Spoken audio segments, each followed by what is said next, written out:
गजा के मजलूम मुसलमानों की मदद के लिए अल खैर ट्रस्ट रिलीफ फाउंडेशन की जानिब से सर्दी के शदीद मौसम में खीमा बस्तियों और आर्जी कैंपों में रहने वाले फिलिस्तीनी भाइयों और बहनों के लिए गर्म मलबूसात और लकड़ी फराहम की जा रही है।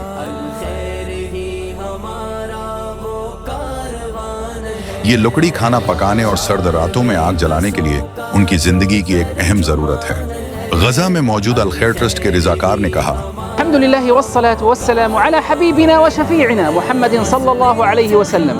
في هذا اليوم المبارك هنا ومن قلب شمال غزة المحاصرة نقوم في مؤسسة الخير ترست بتنفيذ مشروع توزيع الحطب على النازحين هنا في شمال غزة لكي يعينهم على التدفئة ويعينهم على طهو الطعام، فهم يعانون أشد حصار مر على البشرية، فيأتي هذا المشروع لكي نخفف من معاناتهم. بارك الله في الشعب الباكستاني الذي لا زال يدعم ويساند أهل غزة بكل ما أوتي من إمكانيات وصدقات وقوة.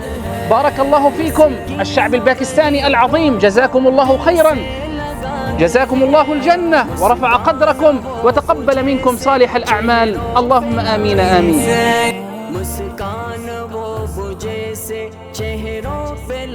याद रहे अल खैर ट्रस्ट रिलीफ फाउंडेशन गुज़श्ता साल से मुसलसल गजा में साफ पानी की फराहमी, पका पकाया खाना, फरी तंदूर प्रोजेक्ट, फरी मेडिकल कैंप, केश तकसीम के साथ साथ अब सर्दी पैकेज के तहत अपनी खदमात सरअंजाम दे रहे हैं।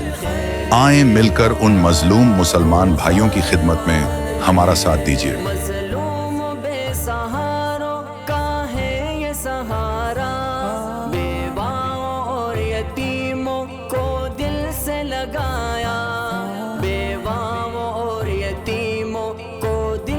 लगाया अल खैर बेकसों पर एक साइबान है। अल खैर ही हमारा वो कारवान है, लाचार बेकसों का जो तर्जुमान